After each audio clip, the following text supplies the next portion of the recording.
Vyrah reporting for duty. I think I finally fixed it. I think I fucking finally found a way to fucking fix my fucking mic. It was always too loud. It was always too loud. It was spiking and like I don't know. I don't know. Do I sound do I sound awful? I don't even fucking know. I'll figure this one out like someday, maybe later, right? Let me just get into it because my life sucks. Um, my life's bad. Alright. Let me just check one. Go fuck yourself here. Um, like this. Um, right. So today, mega long stream. Mega long stream if I'm not fucking tired enough, because technically, like, I have like my schedule that is like needed to that I need to do. So we'll start with like some React. Shouldn't be too long. It's never always have like something. No, always React. Fuck. Yeah. We'll start with React. I have a couple videos that I wanted to check out. Let's keep on going. Let me see if my go fuck yourself. Let me see if okay. So, where is it? Browser. Where is it?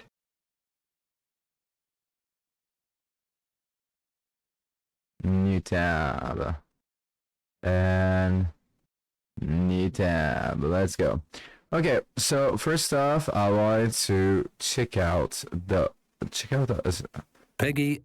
The name of the oh, let me check how do I sound actually on stream. Okay. Does it like stutters?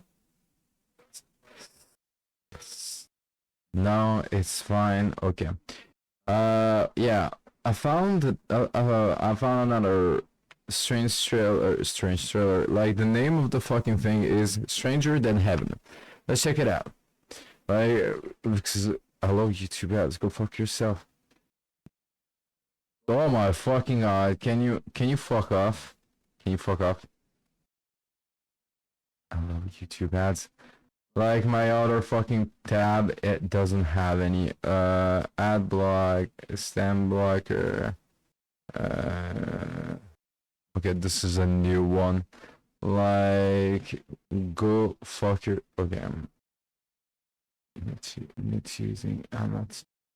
Go fuck yourself, YouTube. It's like it's not literally. I do not have this problem on my other fucking tab. 18.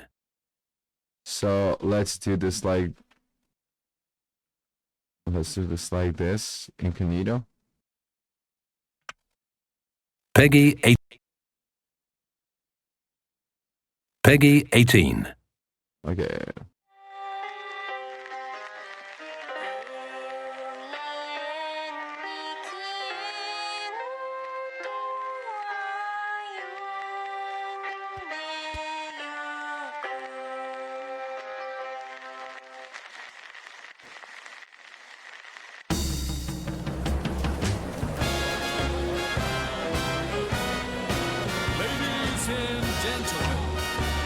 Tonight I've got a little something special for you.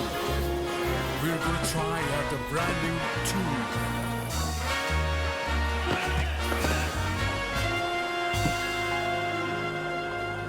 Oh my fuck. Okay. So the problem is, oh my. So what the fuck? Where the fuck? What fucking ad block is your problem? Remove from Chrome. Is this fucking ad block from Twitch that fucking like make me tweaking? Yeah, because I was like, oh yeah, let's go on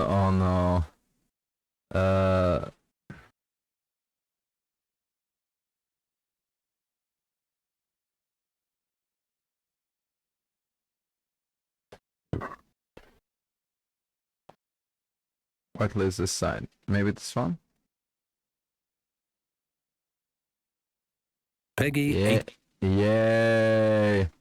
So I don't have to fucking like redo everything. Okay, let's check this out. Go fuck yourself. 18.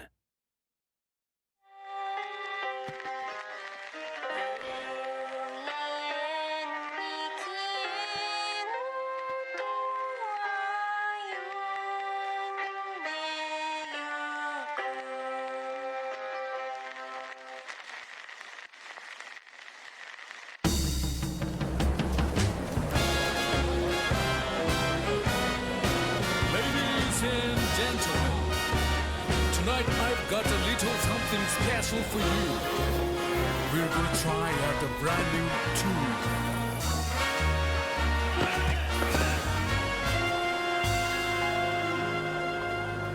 Oh my, your music, your setting praise. Let's sing together. Let's keep on singing another day. With music I'll never stray. Sweet as you're on my life. Peggy 18. Let's keep on singing. Right. Something is playing by itself. Sorry. Night or day, when a music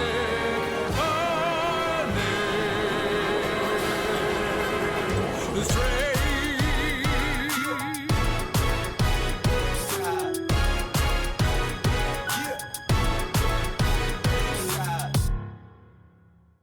Okay, I will check Ryuga Gotoku.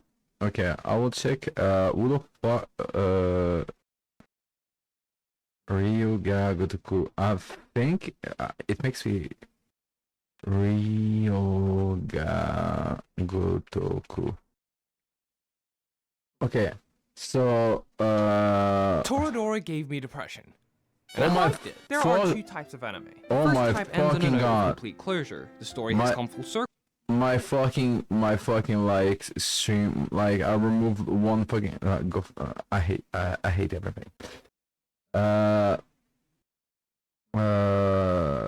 Yeah, so video game, so yeah, it made me feel, so made me think of actual Yakuza, but Yakuza back in the day. This is a Yakuza I could actually get into, because like the funny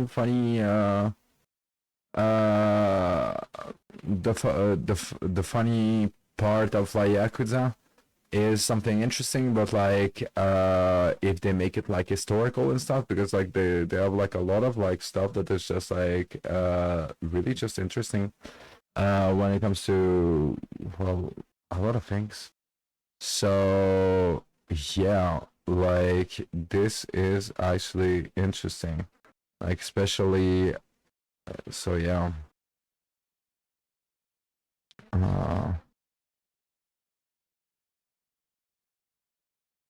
Let me just.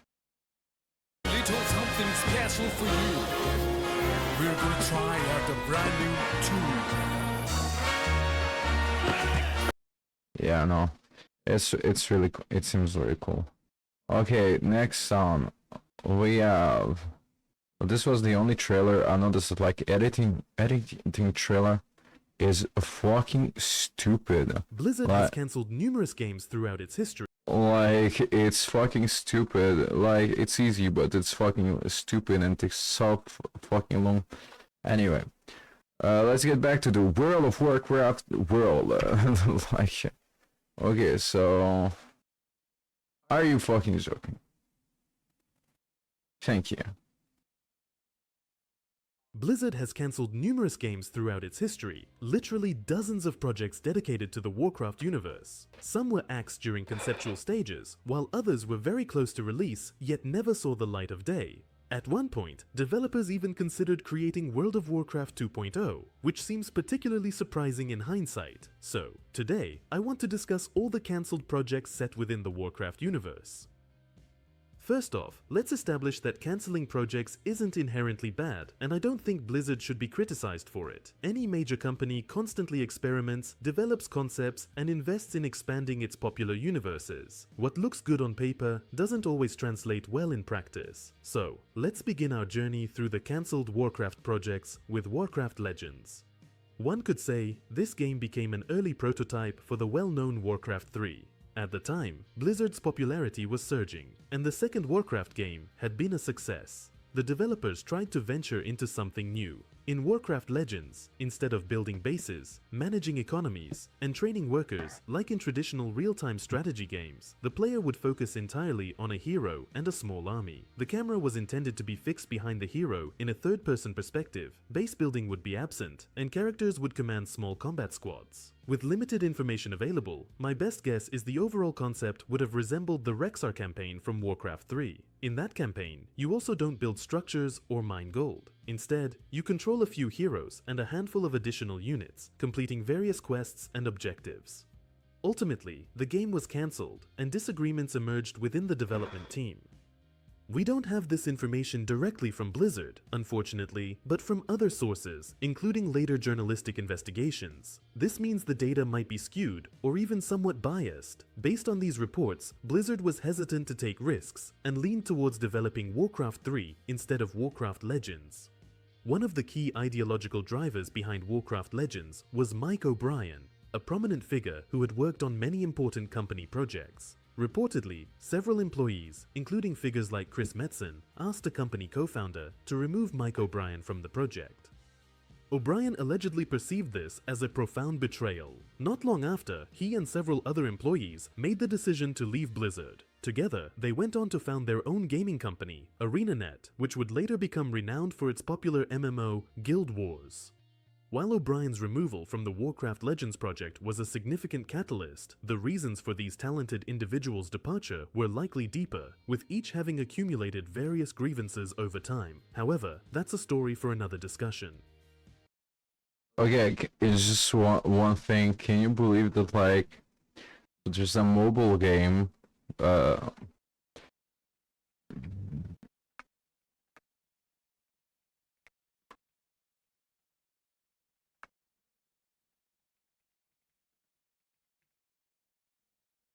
Can you believe that this game exists?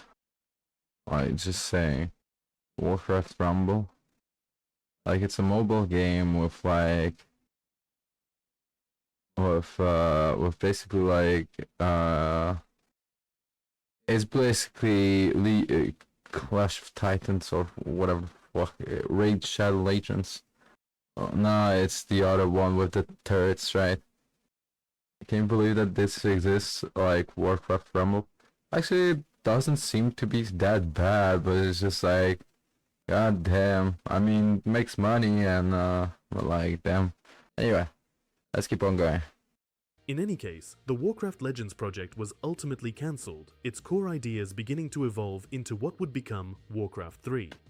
The design philosophy shifted significantly away from a purely hero-centric approach, transforming into a more traditional real-time strategy game where the hero remained important, but wasn't always the sole decisive factor. For instance, among the interesting concepts explored was a hero's leadership stat. A higher characteristic would allow a squad to contain more units. You've likely heard of Warcraft Adventures, Lord of the Clans, if you follow Blizzard, and Warcraft at all. I often mention this game in my own videos, especially in the context of Thrall, so we won't dwell on it too long. Its genre, like Warcraft Legends, was unusual for Blizzard, reflecting a desire by some developers to try something new. Oh yeah, it was on CD, and like basically like the people behind Nintendo actually did games like this, and it was like a catastrophe. It was just awful. The game was intended to tell the story of Thrall, the future war chief of the Horde, and a profoundly important character for the entire universe. Players would have learned about the plight of the orcs after the Second War, when many were imprisoned in internment camps. We would have experienced Thrall's escape from the captivity of Blackmoor, his overseer, and even met Alexstrasza, whom the orcs had once enslaved to use her children as weapons against the Alliance. The story would have culminated in Blackmoor's demise.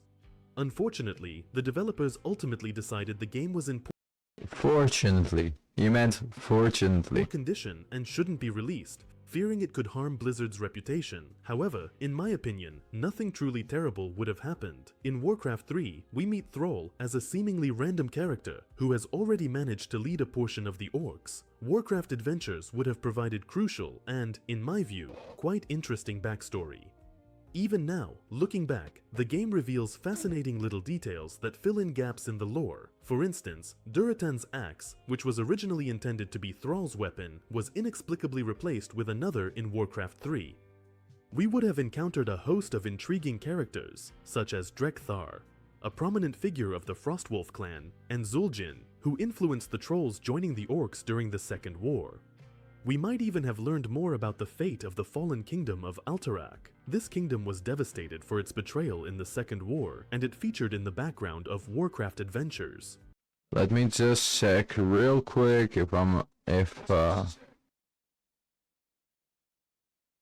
everything is going on. Okay. Yeah. Okay. Even Blackmoor himself, the game's main antagonist, was originally from Okay, yeah, now it will be a fucking shame to fucking have a stream that like has no sound to it. Anyway. Alterac in this storyline, not Lordaeron as in the modern lore.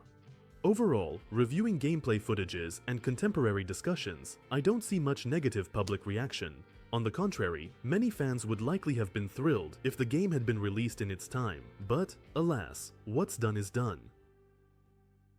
Warcraft strategy games were, without a doubt, legendary. Developers naturally considered a continuation. However, by the time these thoughts solidified, World of Warcraft already existed. This raised crucial questions. Was a new RTS truly worth the effort? Would the resulting product be as popular relative to the company's size? And if they did make it, what would it be about? Before World of Warcraft, developers could gradually unveil bits of lore and the game world to players. But now, the world was already explored from Darnassus to Booty Bay. Developers also began to suspect that the RTS genre itself.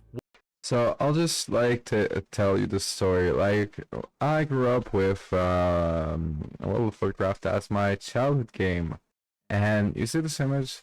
This for me is actual peace, you know? Like, this for me is actual, like, I don't know why, this atmosphere, this aura when I was a child, when I was just like playing before discovering what the fuck the world is all about, you know. I got the chance to actually get into World of Warcraft, play and just like discover these at the time, and even now, like the graphics didn't change since 20 years. This fucking place.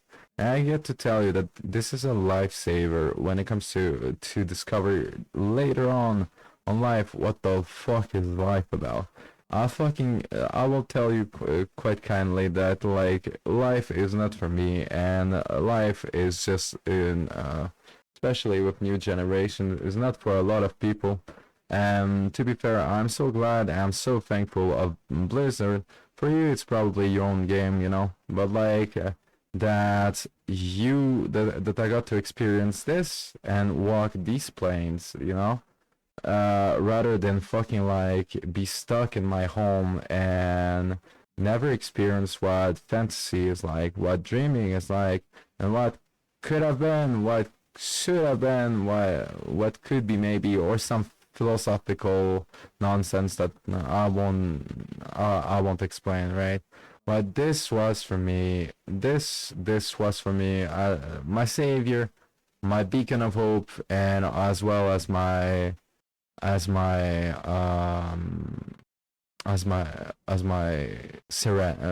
like place of serenity when I was a children. I just wanted to point this out because just watching this images just like just calms me down and just like brings me just this hope, and I just needed to say to share it. Anyway. Wasn't as popular as it had been in the late 90s or early 2000s. Based on very indirect and fleeting mentions, it seems developers genuinely took some steps towards creating Warcraft 4 around 2007-2008. They even hinted that after the release of StarCraft 2, they might potentially focus on the next strategy installment. But, as we all know, no Warcraft 4 ever materialized. If it was indeed being developed internally, it likely didn't progress beyond basic foundational work. Perhaps it was quietly shelved as priorities shifted toward more profitable live service projects like World of Warcraft. There were some hopes that the success of Warcraft 3, Reforged might spur developers to further pursue strategy games. However, Reforged was not well received. Periodically, headlines emerge suggesting that the Blizzard-Microsoft merger might enable the former to begin developing StarCraft 3 and Warcraft 4. But these are speculations, and realistically, it currently seems that if continuations for these two strategy games do appear, it certainly won't be anytime soon, and it's not even a given that they'll ever be released, unfortunately. Okay, if Warcraft 4 seemed like a very remote and forgotten concept, let's discuss an equally intriguing idea. World of Warcraft 2. Generally, sequels to existing MMO games aren't entirely unique. For instance, there's Guild Wars, which received a second installment almost 7 years after its release. This partly happened because the developers wanted to introduce features and innovations they couldn't implement on the original game's engine. Then there's Lineage, where the first and second parts differ radically. We can also recall the ancient EverQuest, MapleStory, and a host of other projects.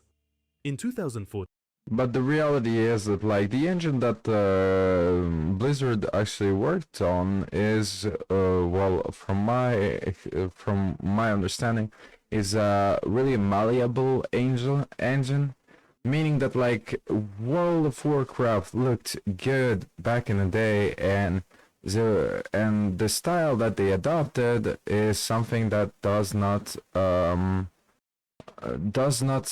ages. It just stays the way it is, and because of that, a lot of like things that like were bound to technology back then actually were saved just because they did so many effort for World of Warcraft to look like World of Warcraft.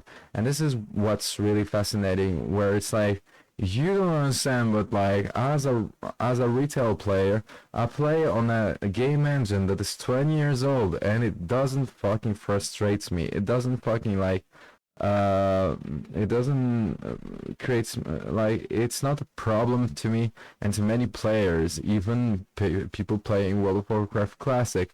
Now try to fucking like get some people into some what is called retro gaming, like, or like no new, not new gaming, but like old gaming, right? And because like WoW is not retro gaming, but still. And you'll notice that like a lot of games, they just have engines and choices of styles that make them age really poorly compared to WoW. And WoW was able to actually like continue with their style and actually like make it look better and better slowly, without like touching too much, without making like the first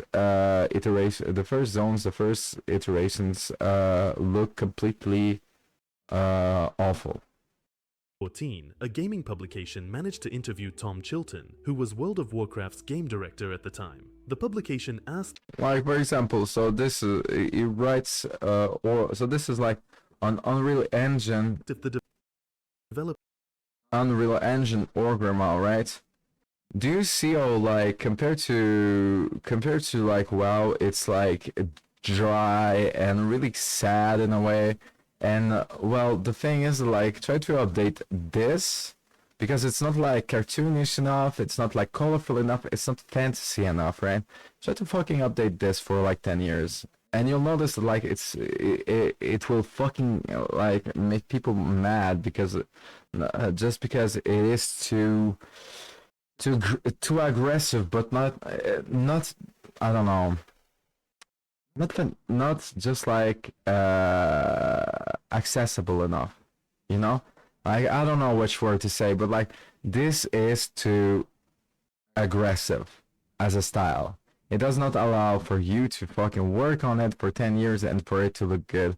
While as this kind of like really friendly and really like adorable in a way style that like allows it, you know? Developers had ever considered creating World of Warcraft 2, to which Tom Chilton definitively replied, yes, absolutely.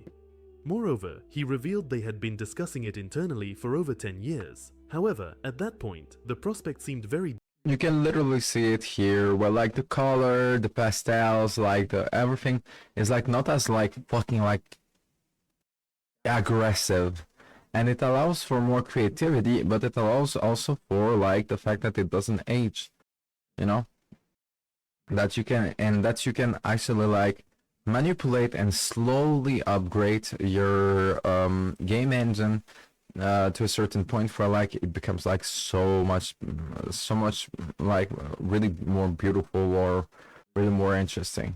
distant, and a whole range of problems would need to be solved. For example, what would they do with the first game? Continue it or not? Should the two games coexist, or would they be entirely separate products? 10 years have passed since that conversation. Has any clarity emerged? Well, it's become clear that there is no World of Warcraft 2, and it's unlikely to appear in the next 5 years. Though speculations about it periodically arise in the community, and fans sometimes create mock-ups of what Warcraft might look like with new graphics. Occasionally, developers also add fuel to the fire. For example, in late 2024, Ion Hazikostas, the game's current game director, stated that a theoretical hypothetical World of Warcraft 2 is possible. However, he emphasized that they are currently more than satisfied with the original Warcraft, and there is no immediate need for a sequel. I also want to mention Peggle, World of Warcraft Edition. This wasn't a cancelled project, but rather a closed and forgotten one. For context, Peggle is a casual puzzle game. There even used to be an add-on that brought the game into Warcraft. It gained a bit of popularity for a while, especially among players looking for a break between raids. Then, the developers of Peggle and Blizzard decided to collaborate, resulting in Peggle, World of Warcraft Edition. Essentially, it was the same casual game, simply reskinned with Warcraft themes. Instead of generic nature backdrops, you might see levels featuring Onyxia, Stormwind, or Ragnaros. In 2011, this curious crossover was discontinued and forgotten to history. This is In interesting. 2021, it became known that Blizzard was developing at least 2 mobile games. The first project appears to have been Warcraft Rumble, which was released relatively recently. However, the second project was likely cancelled. More clarity emerged the following year. This second project was reportedly similar to Pokemon Go, but instead of catching Pokemon, one would presumably collect Warcraft pets and interact with the Warcraft universe setting. What's currently happening with the project isn't entirely clear. There were persistent rumors of its cancellation circulating among fans and Remember the fucking like Pokemon Go craze? Everyone fucking lost their fucking mind in with that site for like 2 weeks, and then nothing changed and everyone went back inside. industry insiders, while others suggested it was still quietly in development as of 2022. Regardless, the game has not been released, and it's uncertain if it ever will be, making it one of the many Blizzard experiments that may Like, that's what I meant. So this is not an upgraded basically screenshot of World of Warcraft from 20 years ago. Do you understand, like, compared to what I was talking to you about, like, graphics and stuff, what the fuck do you need to upgrade here? Like, there is no need for, like, more realistic, like, yeah, it could be more detailed, but, like, it is standard, it is, like, at least to me, it is, there's nothing to change. There's nothing to change. Like, this is good enough for, like, any type of consumer, this is good enough for any type of player, and this is what a lot of games didn't took the time to actually, like, invest time in when creating their engine, leading them to actually having games that, like, do not feel great to play because the graphics kind of feel off, you know, even if it's well done, even if it's well made. And I'll give you another example. StarCraft 2. Play StarCraft 2 right now, you'll notice that, like, it doesn't have this vibe of, like, old game. It has this vibe of like game polished, game well thought, and game like finished. Like when it comes to graphics, when it comes to gameplay, when it comes to everything. They never see the light of day. We recently learned about 3 more cancelled Warcraft games, largely thanks to Jason Schreier. Unlike past projects where we had official mentions or even leaked builds, information on these 3 relies on anonymous sources, making the details quite vague. The first project, codenamed Neptune, was arguably one of the most ambitious undertakings. It was being developed in close cooperation with NetEase, Blizzard's Chinese game localization partner, with whom Blizzard had also successfully collaborated on Diablo Immortal. A dedicated team of over 100 employees was working on this title, and it was envisioned as a large-scale mobile MMO game. The events of this game were planned to unfold in the distant past of Warcraft lore, though precisely when remains unclear. Given the rich and detailed history of Azeroth, I'd venture a theory that it might have been set around the time of the First War, a pivotal era that shaped much of the world's destiny. Several reasons led to Neptune's cancellation. Firstly, Blizzard and NetEase reportedly disagreed on working conditions. This friction later escalated, causing Blizzard's games to temporarily disappear from the Chinese market entirely, a situation many will recall. The second reason was the project's quality. Apparently, developers couldn't polish Neptune to their desired standard. The second project, codenamed Avalon, was the strangest. Rumors of this unannounced game date back to 2013, when Blizzard began hiring for an undisclosed project. It was to be produced by Mike Booth, who previously worked at Valve, including on Left 4 Dead. 2 years later, quite abruptly, Booth left Blizzard, stating his project wasn't a good fit for the company, and so Avalon vanished. Little is known about it. From very brief descriptions, the game was said to resemble Dragon Quest Builders. This suggests a Minecraft-like experience, but with a more focused and structured storyline, a variety of quests, and the need to assist NPCs and defend towns from threats. Avalon would have similarly taken place within the rich world of Azeroth. Reportedly, the game was even quite fun and interesting during its development phase. I feel that's like World of Warcraft came to the point where like all of these projects is you can just like implement them into the game itself, taking the time. Like, and you can see that with player housing, right? So why bother doing a game when you can invest the same time and implement it to the main game, which will lead to more sales, which will lead to more players and stuff. So I think that like overall, but this was back in the day when this wasn't an option.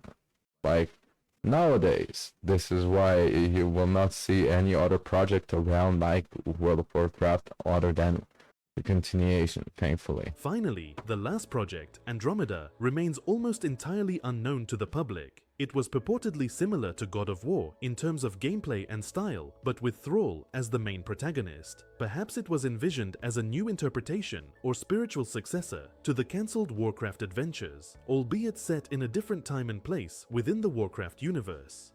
The game was cancelled due to its team leader, Alex Afrasiabi, who was fired in 2020 and whose problematic conduct became a central part of the 2021 Blizzard scandal. Blizzard attempted to find a new director, but failed, leading to the game's termination. In essence, Thrall unluckily missed out on 2 separate dedicated games about him. Currently, these are all the known cancelled Warcraft projects. It's entirely possible there are more unannounced projects, including mobile ones, within our beloved universe that we simply don't know about yet. But as we've seen, the Warcraft franchise alone has had a number of interesting projects that, for better or worse, were abandoned. That was an interesting, really interesting take. Thank you so much, Nico Rar, for the video. This was actually really interesting to me. I think that like there was like other projects, like he only talked about like WoW projects, but there was like one project that everyone like really lost their mind and was supposed to be like this huge project. It was called Project Titan. And it was supposed to be an MMO, just like World of Warcraft, but in the future, so StarCraft, in the kind of StarCraft universe. But it never come to life, and you can understand why, with how many fucking struggles like it is to to manage such a rich and a great franchise. So yeah.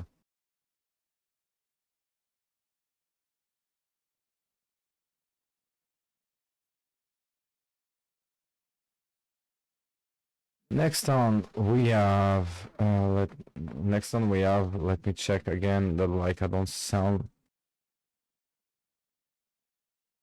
okay, so I need to check um where's my fucking audio?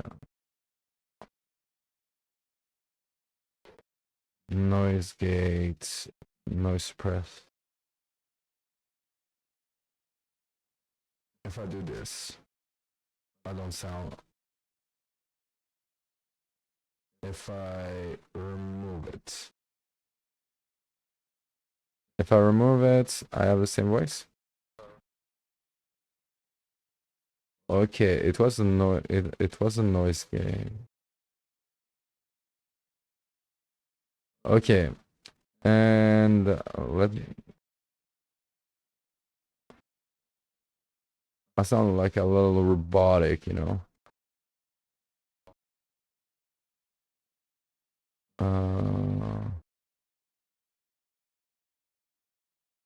Yeah, okay. Should be nice enough. Yeah. No, it is a little bit too loud. Fuck. The fuck can I filter?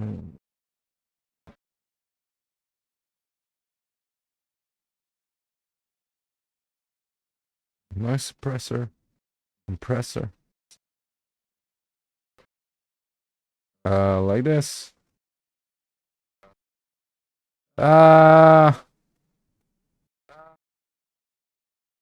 Apparently, maybe. No, fuck. Up gain ratio. Oh, fucking hell. Limiter. With the limiter, I should make me sound fucking awful, but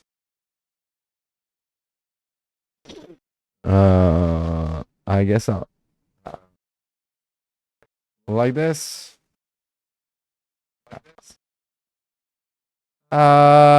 Fuck. And a part of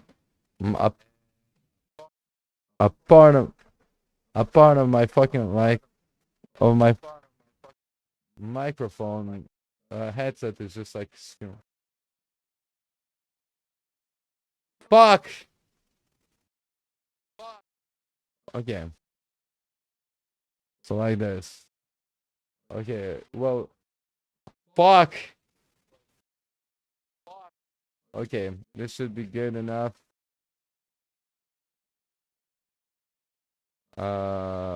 Technically, I went like this, maybe. Yeah, I sounded like fucking awful.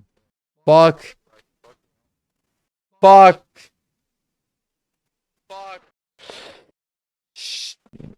No, so whatever. I will keep on like. Technically, I need a limiter, like, but like filter limiter. Fuck.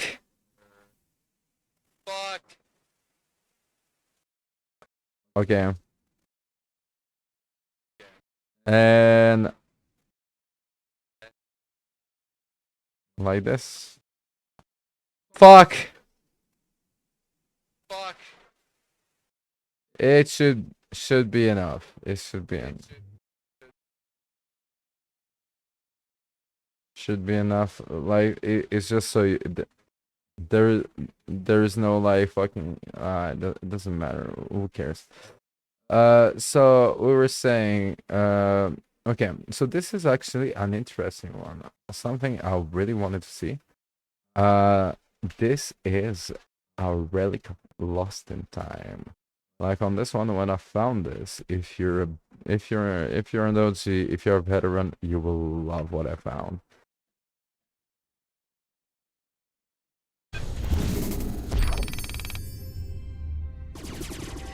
I'm Jeff Kaplan. I'm lead game designer on World of Warcraft. So, lead designer Jeff Kaplan during the Burning Crusade interview. This is the stuff. This is the stuff of this is like this is fucking this is what I'm here for. The Burning Crusade, and we're going to tell you a little bit about our new expansion pack coming out this year.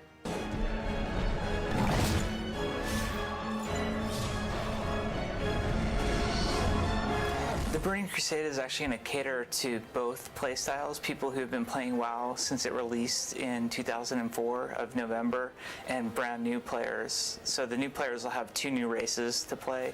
So if they purchase expansion right away, they can play the Blood Elves or the Draenei. And Can you believe that like there wasn't a moment in time in history where like playing Blood Elves and Draenei was new, and it was like never seen before. Life, huh? It hits hard, huh? Yeah, no, fuck. to get right into it. What's exciting about the Blood Elves is they're kind of the first pretty race that the Horde has gotten. A lot of the Horde characters are very monstrous, which turn off a lot of players. A certain demographic only likes to play really attractive looking characters, so the Blood Elves will bring a prettier face to the Horde, and also their starting lands are very beautiful. Most of the Horde starting areas are very harsh and desolate, or kind of gloomy and rainy, and the Blood Elf starting area, Eversong Forest, is this beautiful elven forest, so we think it'll be pretty exciting for people to play. The Draenei are certainly not ugly. A lot of people ask us, are you going to make an ugly race for the Alliance since you're making such a pretty race for the Horde? But the problem we have is we just want to make everything as cool as possible, so we weren't trying to purposely make the Alliance race ugly. In fact, if you look at the female Draenei, she's Can you hear how innocent like people talking about gaming back in the day was? Like developers, everyone. It wasn't this fucking like corporate talk all the time. This is a lead designer talking about his favorite game in an official interview, and it sounds innocent. It sounds like a fucking YouTuber talking about this favorite game. It sounds like me, like. He's actually quite beautiful. The male is very buff and has a very distinct look. So we were going for something A different era, you know? This is like a different era. that was mainly cool, and they definitely look alien and different than the normal races of the Alliance, but they're by no means ugly. It was kind of a holy or protected subject on the development team, whether or not we wanted to let the other classes switch over to the other side. And ultimately, we felt like we were constantly pushing the Paladin and Shaman in the same direction in order to keep them fair. Whenever we'd add something cool to the Paladin, we'd have to add an equivalent to the Shaman.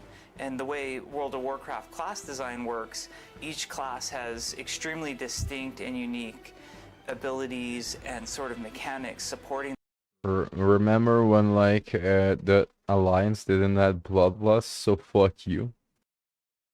I remember, but I was so young that like I never knew what Bloodlust was, and I never knew how impactful it was for a raid group or whatever. Can you believe that? No Bloodlust.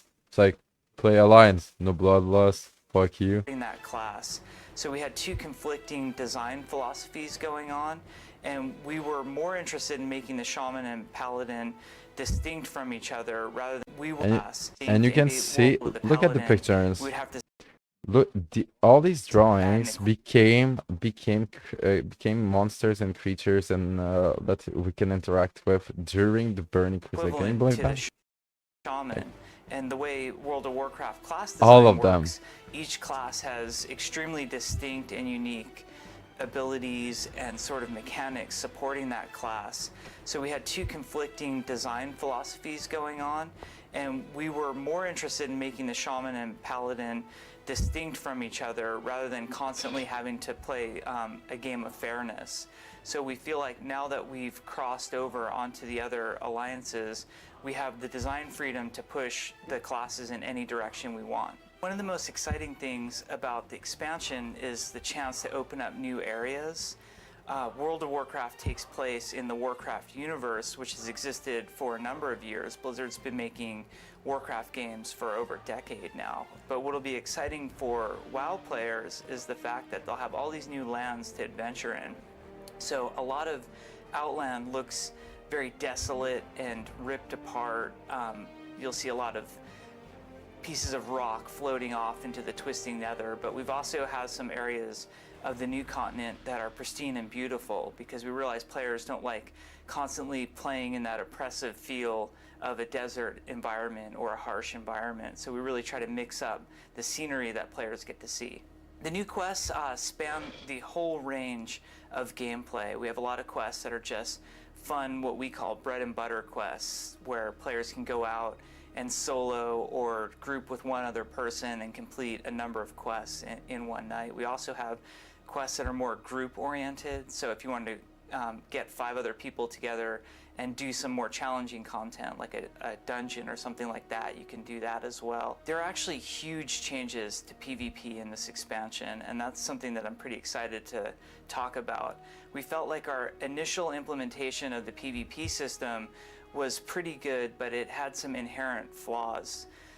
Currently, players spend a lot of time invested in earning their way through the PvP system, and while it is a competitive system, they're competing with players on their own side, which kind of goes against the core philosophy of World of Warcraft, which is Horde versus Alliance. So in this expansion, we're really excited to introduce a arena combat system. And the way that will work is players get to form teams. Right now we're thinking 2 versus 2, 3 versus 3, and 5 versus 5. We might change those numbers as we get into beta. But you can actually form this team separate from your guild. And these numbers never change. Separate from a group. And then compete in a very competitive ladder. There's 2 modes to it. One is just practice mode, so you can get better. And then the other is head-to-head competitive mode, which only exists at the maximum level. And the way that the system works is it's very competitive, skill-based ladder, similar to a chess ELO rating system. So if you beat the top player, you will take that spot and become the top team in the system. Flying mounts are going to be pretty cool. So the zones we built in Outland are bigger than the zones we have in the existing world. For example, the first zone players get to is Hellfire Peninsula, which is actually larger than Eastern Plaguelands for players who are familiar with the game.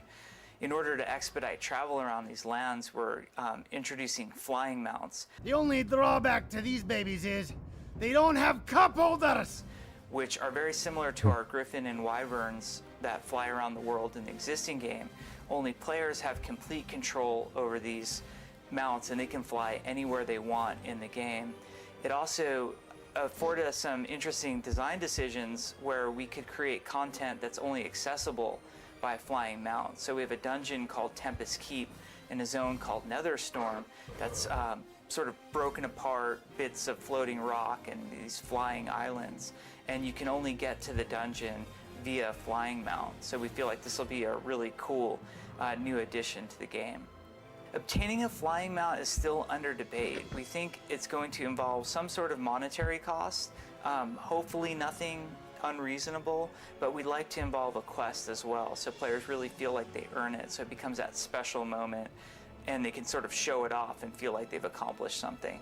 One of the things that we constantly do to the user interface There wasn't any question, just pay 5,000 gold. is try to upgrade it over time. Some examples of this that we've done just in our live patches our raid interface. We recently put a ready check-in, we put a raid warning system in, we also put the raid target icons that allow players to mark different creatures in the world to help other players understand what's going on better.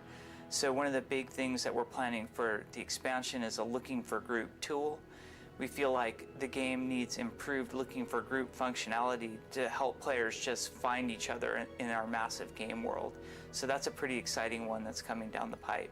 I think all the core elements of World of Warcraft are already driving towards community. We recognize that community is what ultimately keeps a lot of players involved and invested in the game. So one thing we made sure of doing when we were building this expansion was focusing heavily on 3 of our brand new cities for the expansion.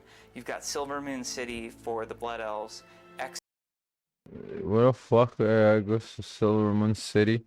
No one never went and no one never go because too far away and too far away. Exodar for the Draenei, Same with Exodar. and a city for both up in Outland called Shatrath. And we realized that these cities become community hubs, that when Oh, Satrap, this brings me a lot of beautiful memories.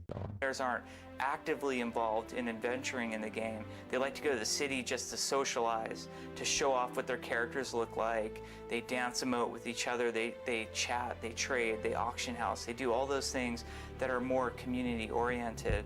So we spent a lot of time reviewing our city design and trying to come up with a city design that encouraged community interaction, but sort of discouraged some of the unhealthy stuff that was happening in our old cities, which, for example, there was only one bank and auction house, so players would Hearthstone back to the city and get a lot of lag because their video cards couldn't load everything in time. So in Silvermoon, for example, there are 2 main hubs with an auction house, bank, and an inn in each one. So I think that will really help drive some community interaction and expansion.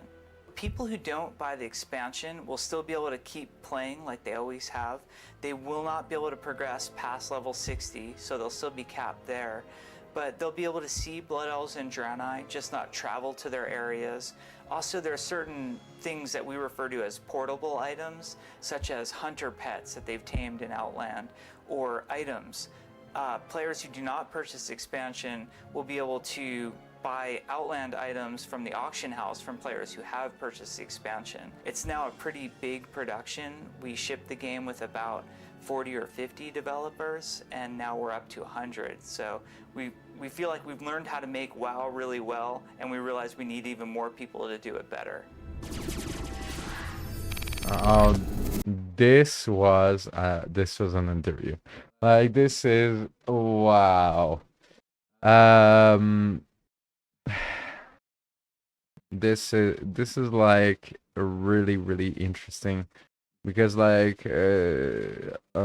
Jeff Kaplan is a legend when it comes to World of Warcraft, but also like is someone that is loved within this community. And basically like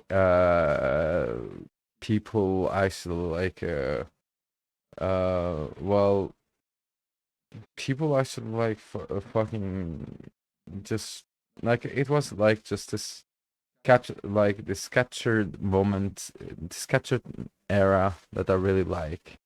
So yeah, let me just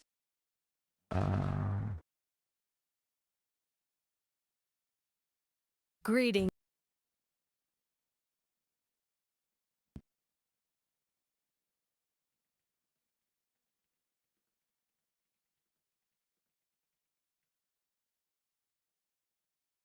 okay.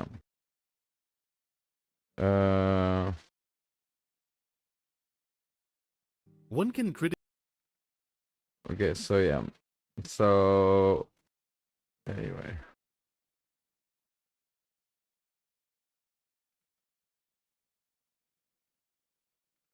Let's get to another WoW video. Let me just give me just 1 second.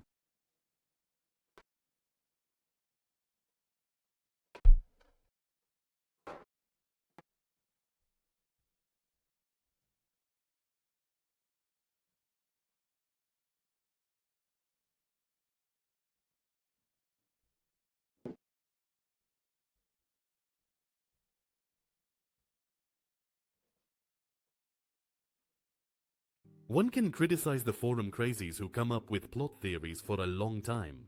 Often they are nonsense fantasies or great exaggerations.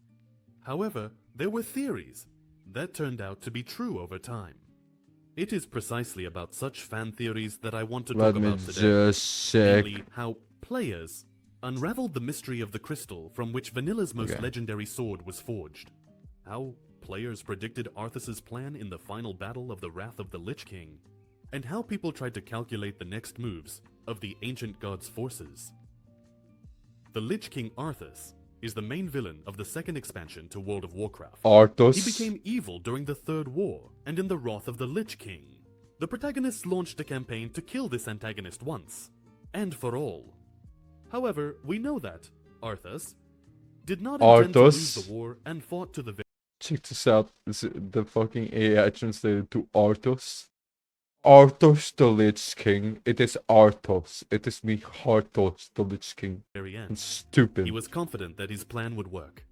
But what was his plan? At the beginning of the expansion, players had a theory that Arthas was not planning to quickly defeat the protagonists. He was deliberately waiting, presenting new challenges, and tempering the heroes of Azeroth in new battles with his own forces of evil. This theory emerged partly due to several in-game quests. In the Howling Fjord, Alliance players venture into the otherworldly realm of spirits, where they need to find several Vrikul. But that's not the most interesting part. This quest has a secret continuation. If the player strays too far from the quest area where the Vrikul are located, it might trigger a scripted scene. In this scene, the Lich King will indeed appear and mock the player. He will say that death pierces the player's soul, and he is always near, but he does not intend to kill the protagonists. For now, according to him, the time for the player to serve the Lich King has not yet come, and the player must gain even more power before becoming his servant. Players on the forums latched onto this line and speculated that the events occurring in Northrend are part of a much larger plan by Arthas, and when we fight him in the final battle, he will want to make us his servants. Possibly by convincing us to join his side, or more likely, resurrecting us as Death Knights. Even though it might have seemed crazy, at the beginning of the expansion, the theory turned out to be true. When players ventured into the Ice-Crown Citadel to fight the Lich King, an unexpected twist occurred in the main battle of the expansion. Arthas managed, to kill all the raiders and began slowly resurrecting them as Death Knights. He saw the unimaginable power of the heroes and realized he could use it for his own purposes. However, he was thwarted by Tyrion Fordring, who had been encased in an ice block. He managed to break free and resurrect the protagonists, after which the great Arthas was defeated. This time for good. When the current expansion concludes, a huge wave of theories begins about what the next World of Warcraft expansion will be. In anticipation of BlizzCons, a crazy amount of fake leaks appear, created by fans to increase interest in the topic. However, once players managed to relatively accurately guess the new expansion. This happened at the end of the Battle for Azeroth. By that time, there were already hints about some kind of world of the dead. This became especially relevant after the death of the Horde's leader, Vol'jin. We could find mentions that, quote, there are those who are on the other side. This often came from one of the most charismatic characters, Bwonsamdi, the Lower of Death. Also, quite often we encountered mentions of a world called the Veil. This space was a misty version of our world, where the souls of the deceased would end up. So players had many speculations that one day we would venture into this world more thoroughly. The leak that occurred shortly before BlizzCon turned out to be not far from the truth. Leaked, the expansion was called Shadowlands, and the game supposedly planned 4 main locations situated around the entrance to this world. It was also mentioned that we would reunite with old heroes of the Horde and Alliance like Cairn, Saurfang, Varian, Vol'jin, and a few other old villains. This leak included a map of the new expansion, as well as a well-crafted screenshot from a fake cinematic, where we see deceased souls arriving at the port of Stormwind. And naturally, the events of the leaked expansion were supposed to take place in the world of the dead. This broadly and extensively described in great detail what we saw at the release of the actual expansion. We indeed met with old deceased heroes and villains. We truly ventured into the afterlife. The center of the Shadowlands was a transit hub in the form of a local capital, Oribos, and around it were the 4 main zones of the expansion. However, the main similarities ended there. Further in the leak, it was mentioned that the old gods were not actually defeated, and the expansion would be a continuation of the battle against the forces of Enzoth and other ancient beings. By the way, another interesting topic related to the old gods is the mystery of the origin of one entity, the Forgotten. We could encounter the Forgotten in the 3rd Warcraft. They looked like these huge, terrifying creatures. They couldn't move. They had enormous eyes, and large tentacles grew from their bodies. They had a huge maw. In the Warcraft RPG, it is mentioned that in a remote area somewhere underground, the Forgotten are bubbling, intending to break free. Although they are massive and powerful, they cannot match the strength of the old gods, who, by the way, resemble them in appearance. In vanilla, Sithun, the old god, resembled these Forgotten, but it's somewhat different. We could only see in full form something that resembled the Forgotten from Warcraft 3 during the Cataclysm. In the Twilight Highlands, players had to face the minions of the old gods, as well as an entity called Isorath. It burst out of the ground, with a huge maw in the middle, and tall, eerie tentacles around it. This entity was alive and could even whisper to the protagonists. Ominous phrases. Isorath could induce visions or even nightmares in the heroes. In one of the quest chains, Isorath literally tried to convince us that defeating it was impossible. However, the protagonists managed to defeat this creature and deal with the Twilight's hammer cultists. Perhaps, if the mentions from the Warcraft RPG turn out to be true, there are many more such terrifying, gigantic creatures deep within Azeroth. They just haven't revealed themselves yet. Illidan is one of the most prominent characters in the 3rd Warcraft. We encountered him as a prisoner who had been confined for centuries. After his release from prison, he helped the High Elves find a new home, befriended the Naga, and even temporarily assisted the forces of the Burning Legion. By the end of the game, he prioritized his own goals above all else and became one of the main threats to Port Arthas. In the Burning Crusade, we encountered him again, but not all players were pleased with this. The new image of Illidan was negative. He was portrayed as a strange, insane madman. He was a tyrant who became a villain because that's what the developers wanted, and fans were outraged by such a character change, as he was still one of the players' favorite characters. This sparked flame wars on forums, as well as uncomfortable questions during Q&A sessions with the developers. When we defeated Illidan in the Black Temple, players discontentedly said, "Is that all we get?" Fortunately, the developers realized they had made a mistake when they were asked if they were considering creating a redemption arc for Arthas. Chris Metzen, the person responsible for the storyline of many Blizzard universes, replied, "Yes, that would be cool. We haven't talked about it yet, but I'm a fan of good stories and redemption arcs." There were many speculations that Illidan didn't actually die, and that he would return one day. People said that the developers would twist the plot in such a way that it would turn out Illidan actually faked his death. Others speculated that his demon soul went to the Twisting Nether and would be found by the heroes of Azeroth. Can you believe, like, all these people talking on forums and it was relevant? And over, like, just spamming comments on fucking TikToks that no one fucking reads. Like, there were, like, communities, like, down and that lived and thrived. Like, internet is such a strange place. Azeroth. The developers also fueled the fire and added intrigue.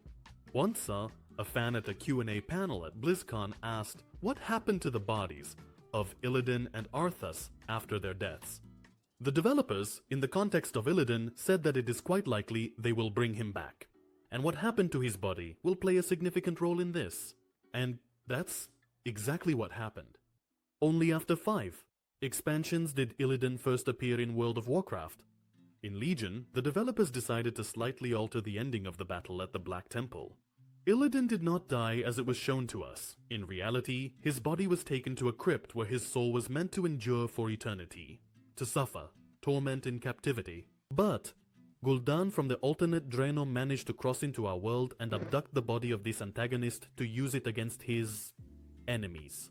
Gul'dan separated Illidan's soul from his body. The soul went into the whirl of emptiness. In the raid, the Citadel of the Night, the protagonists managed to fight an alternate Gul'dan, thwart his plans, and also return the vessel with Illidan's soul back to his body. Essentially, Illidan was resurrected and rejoined the ranks. Illidan knew how to defeat the Burning Legion and quickly became one of the main characters of the expansion. This time, he acted together with the players. On the Draenei ship, players embarked on a campaign to Argus. There, the Naru attempted to forcibly convert Illidan to the light, but seeing this as a ploy to enslave him, he refused to accept such a fate. But Illidan helped the heroes defeat the forces of the Burning Legion. After the victory, he decided not to return to Azeroth.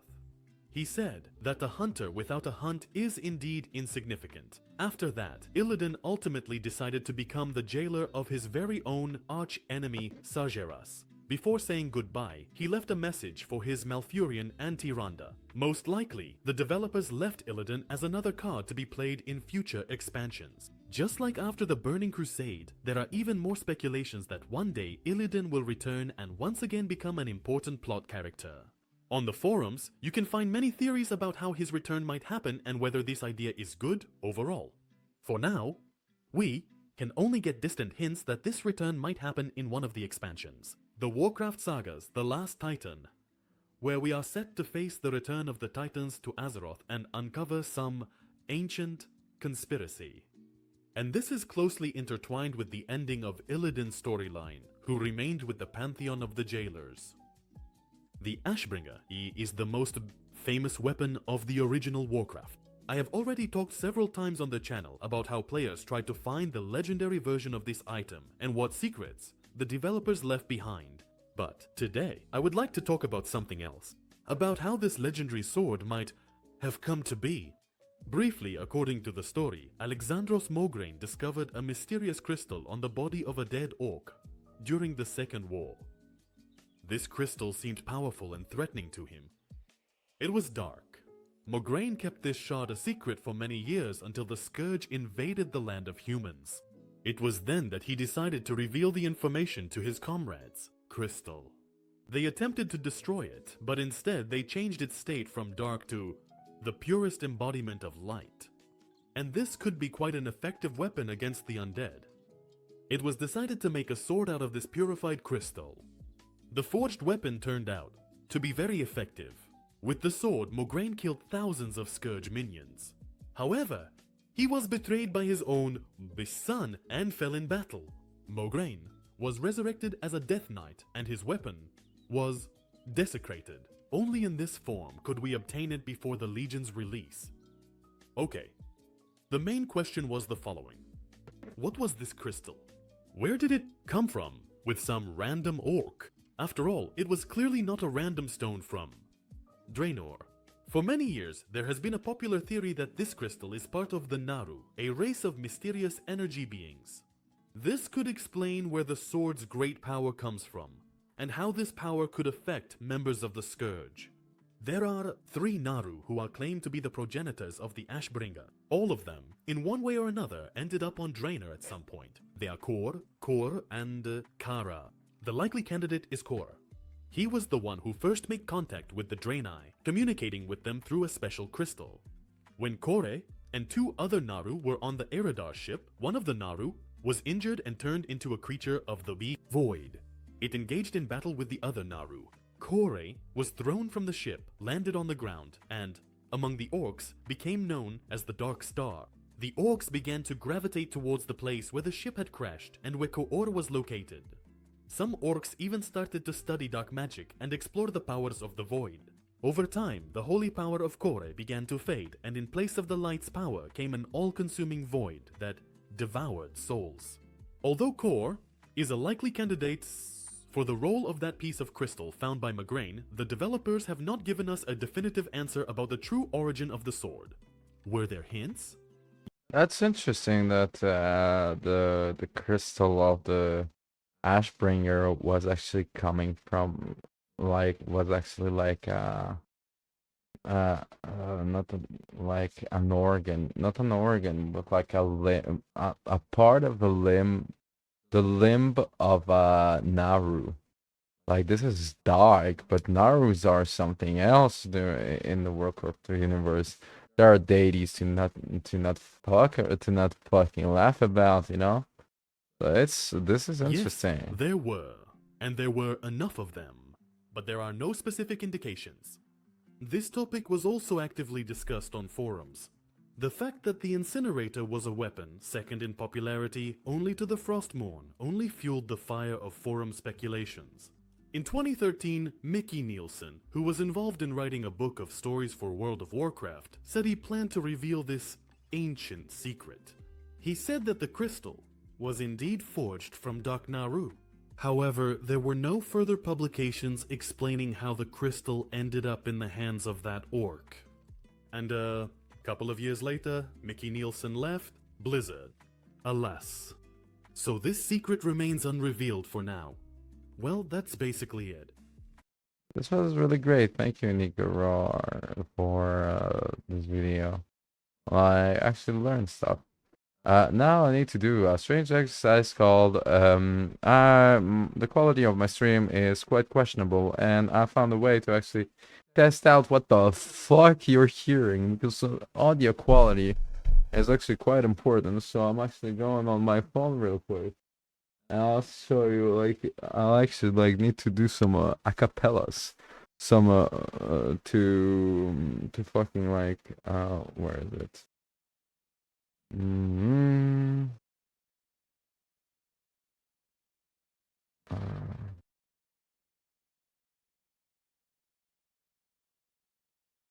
Okay.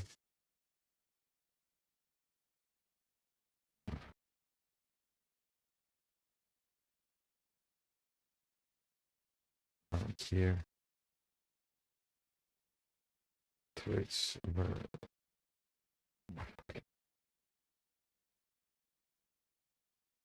Just want to browse.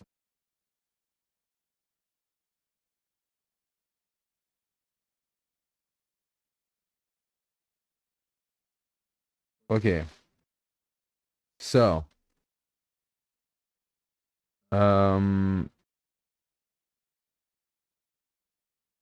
I need to speak a little loud to see what the fuck I sound to you. Oh fuck.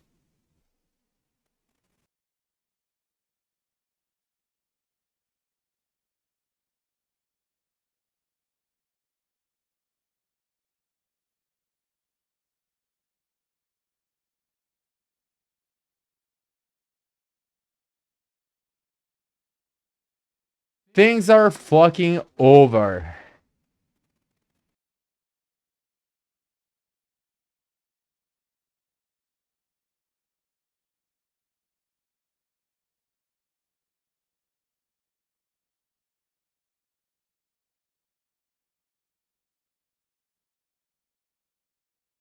Okay, I actually don't. It's actually alright. I actually, because for my VODs and stuff, I need to be sure that everything is working fine. Okay, we can continue now.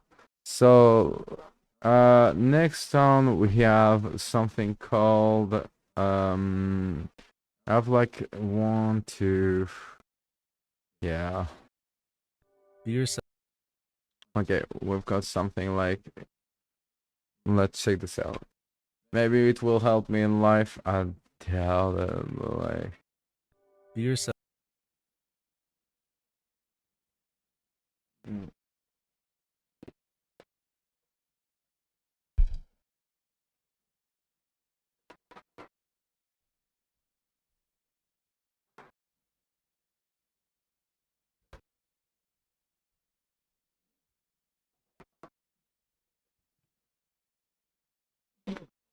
Okay.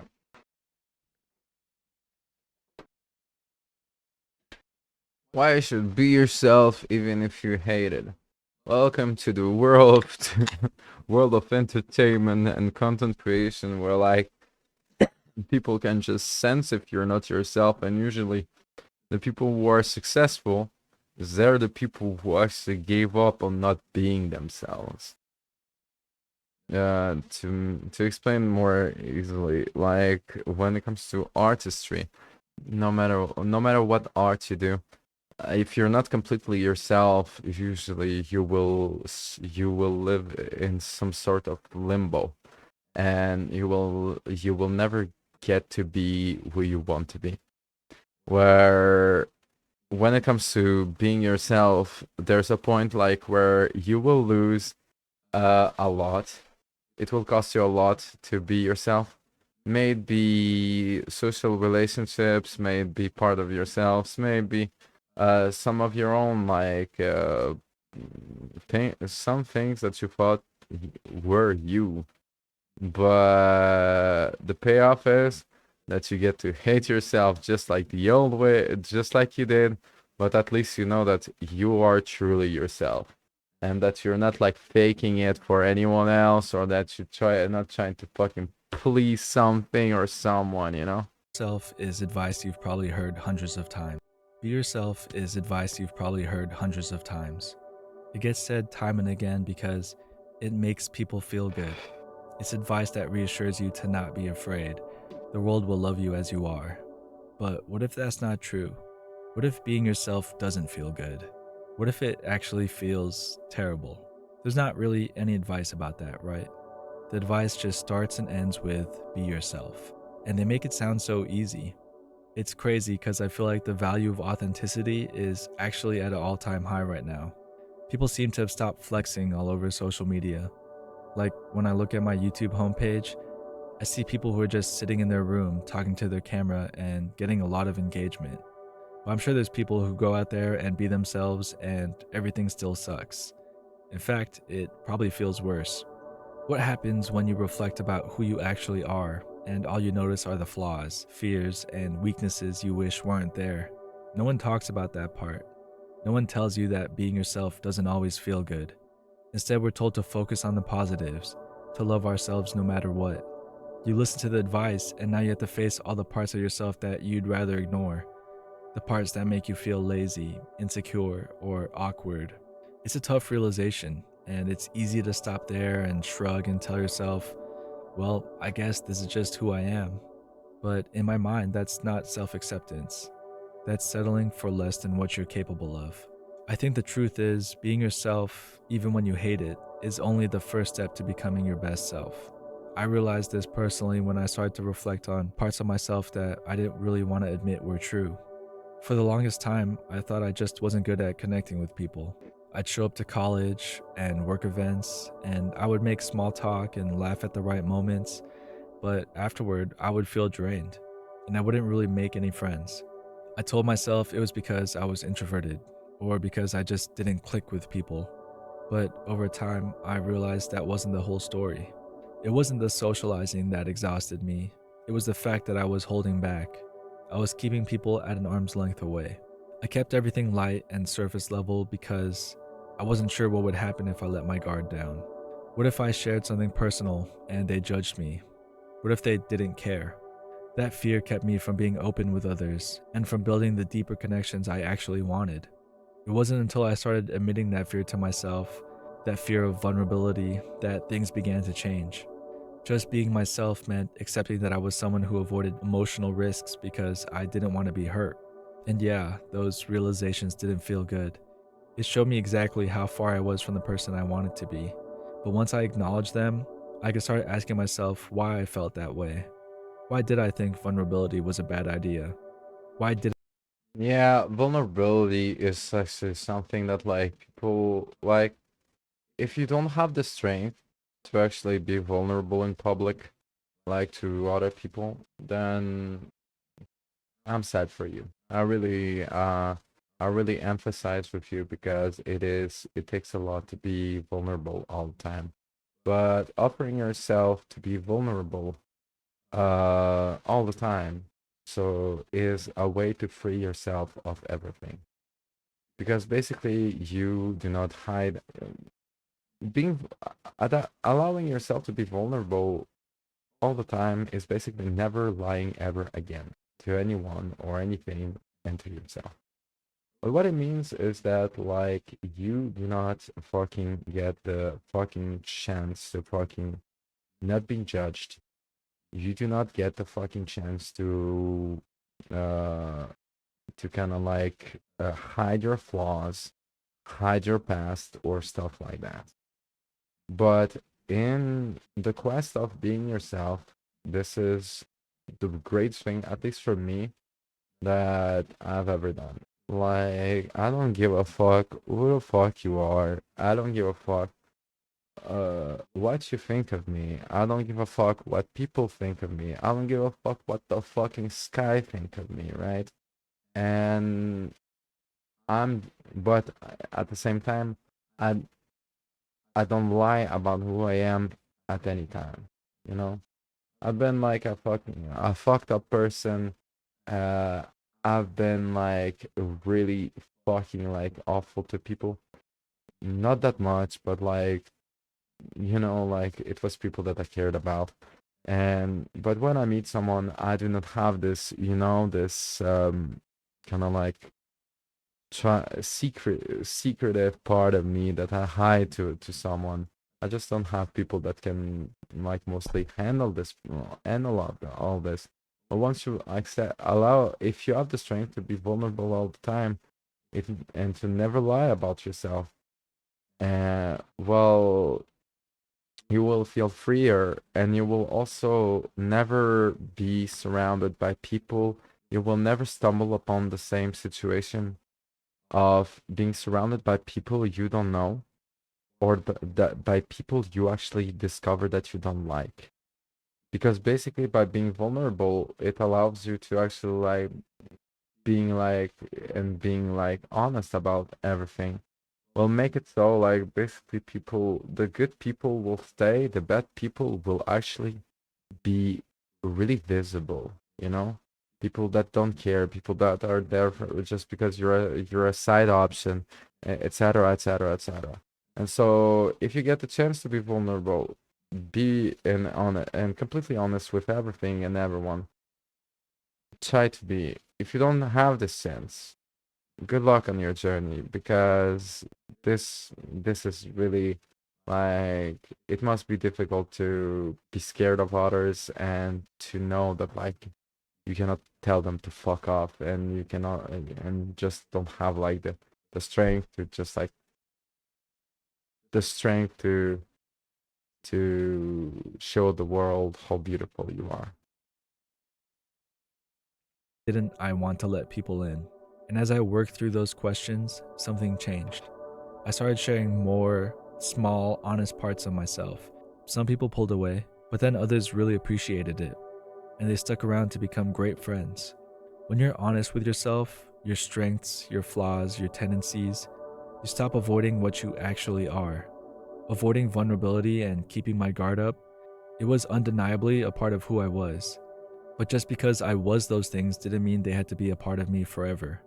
Once I started challenging those thoughts and those patterns, I found that I actually liked being around people. I enjoyed connection and making memories. And when I stopped shielding myself from others, I stopped feeling so tired. Instead, I felt fulfilled. And that's what my point is. Being yourself isn't about staying the same. It's about starting from a place of honesty. The problem with just be yourself is that it sounds like a finish line.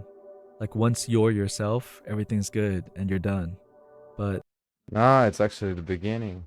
It's actually the beginning once you're yourself fully.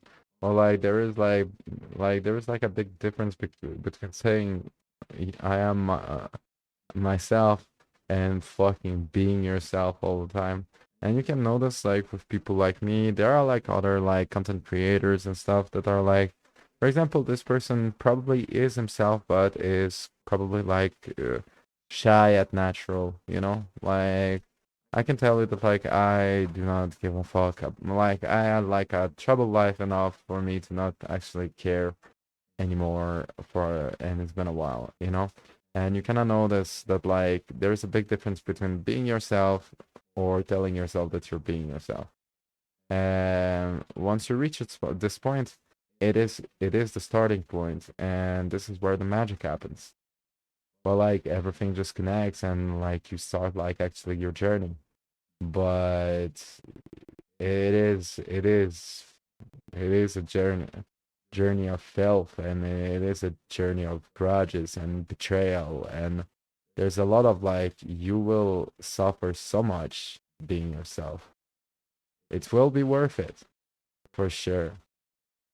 Yeah, but you will suffer so much. But at the end of the day, really depends on you, because you know, at the end of the journey, nothing matters because we all die. So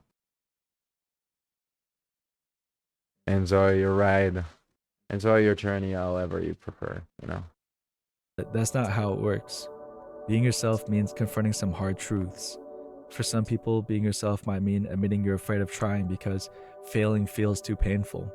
For others, it might mean recognizing that you sabotage relationships because you don't believe you deserve them. These aren't easy things to admit, and some people go their whole lives pretending that it's not true. But once you just be yourself, you take the first step to move forward. You can't change anything about yourself until you accept who you are right now. This is why just be yourself is. And another thing about being yourself is that like once you are stuck at being yourself, you know, once you decided, and once enough time passed, you cannot live with your flaws anymore. You cannot accept certain flaws anymore.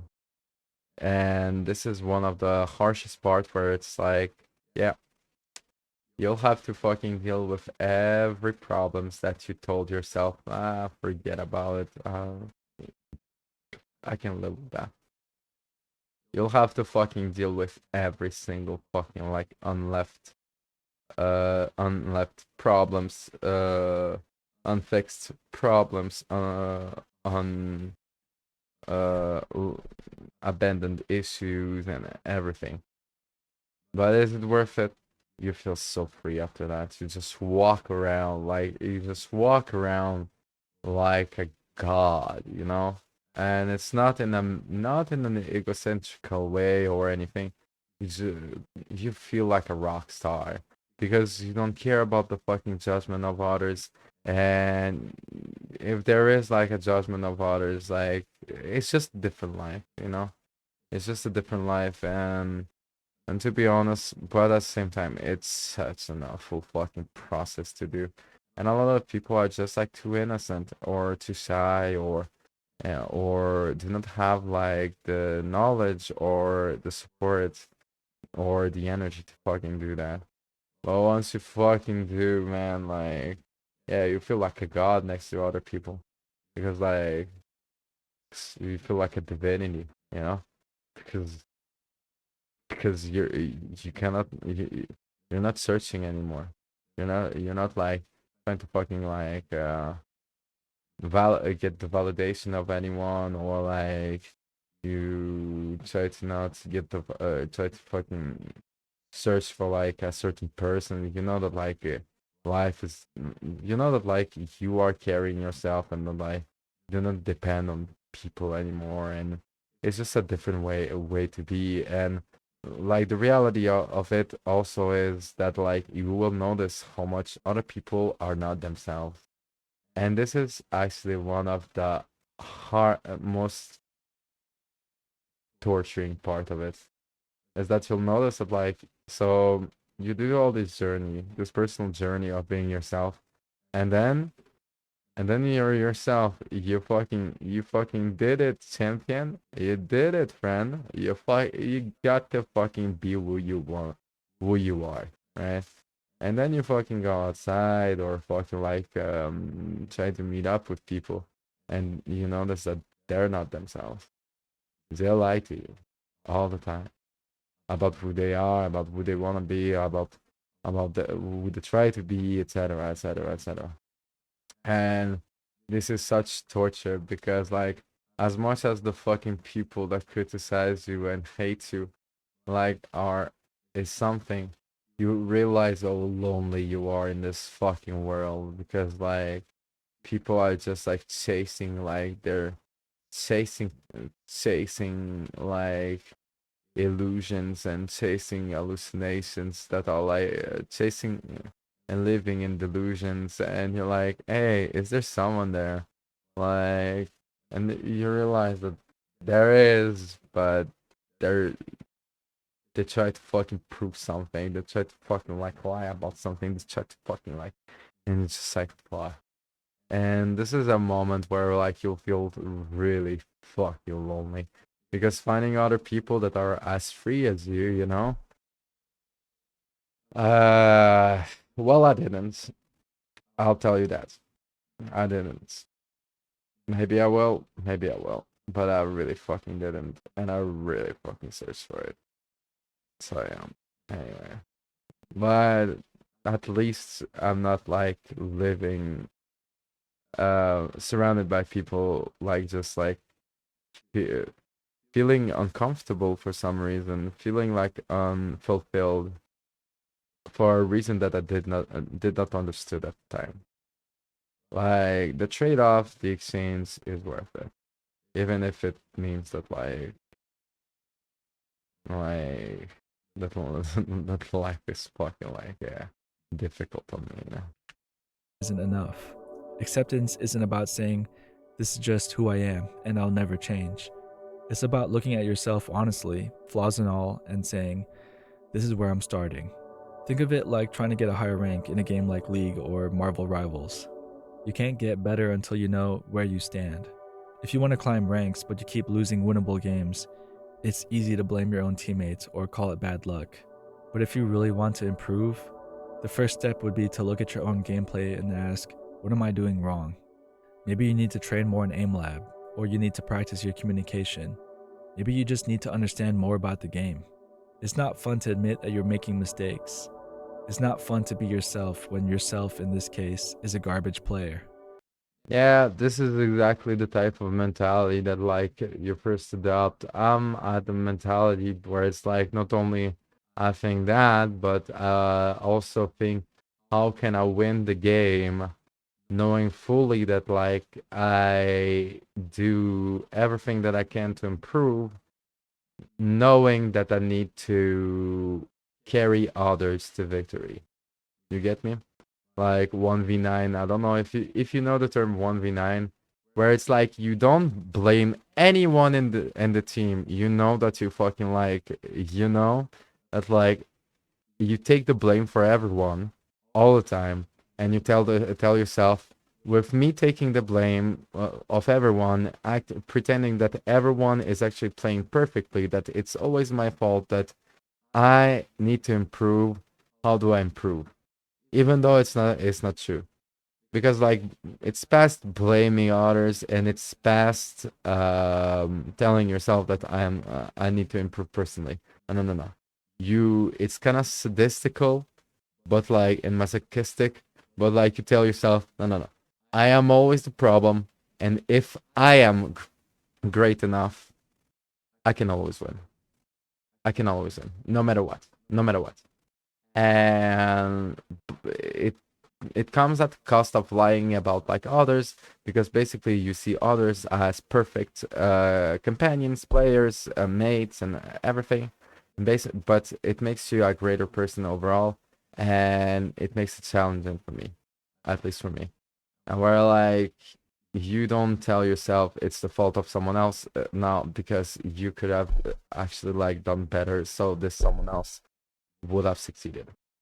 And when it comes to like social, when it comes to, it's the same.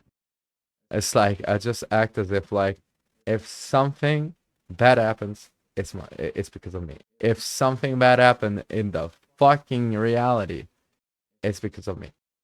It's if something happened in the world, it's because of me.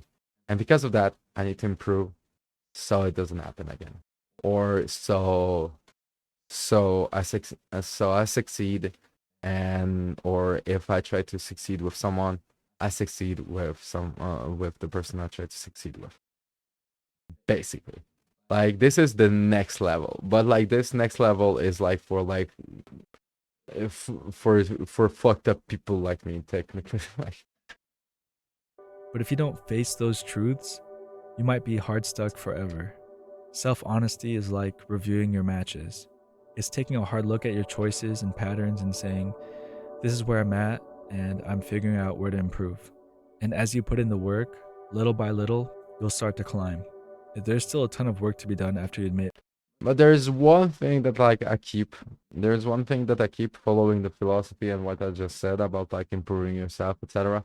I keep the fun, you know, like I keep the fun of being alive. I keep the fun of trying to improve myself, and I don't like push myself into behaviors or like I stay myself. I will not like sell my identity to be myself and keep improving in environments that will require me, like even if it means that I have to work more, even if it means that I have to invest more effort to succeed. What and where you are, but you can't grow until you know where you stand. You're not going to wake up one day and be a completely different person. Being yourself is a lifelong process, not a one-time accomplishment. It takes constant reflection and self-awareness. If you can look at yourself and say, I procrastinate because I'm scared of failing, or I push people away when I feel insecure, you've already done something huge. You've opened the door to improvement. No one is locked into who they are. You're constantly changing whether you realize it or not. So why not choose the direction of that change? If you've ever wanted to change something, whether it's letting go of fears or building better relationships or improving yourself, it starts with one thing: being honest about where you are. So be yourself, even if you hate it. Because once you're honest about who you are, your strengths, your flaws, your patterns, you can start becoming who you want to be. Being yourself is just the first step. The rest is up to you. Later. This was a great video. If it is from the same guy, I There's a will. reason so many of us. Okay, this is something. This man is great. Subscribe to Doozy. Like, this dude actually tells the truth. Like there's a lot of there's a lot of there's a lot of stuff that like he said that like really resonates with me, and that I actually really respect, and the way that like There's a reason. people are fucking people are like fucking struggling with it.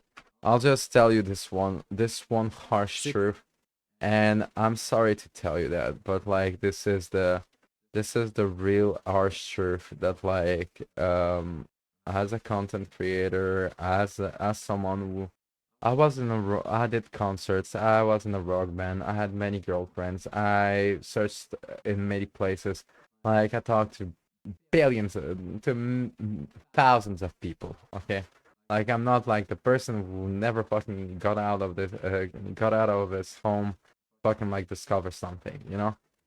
Once you are truly yourself, the path of yourself is something that is really lonely, because if you actually achieve it, you will notice how lonely you are being yourself while everyone else is someone else, you know?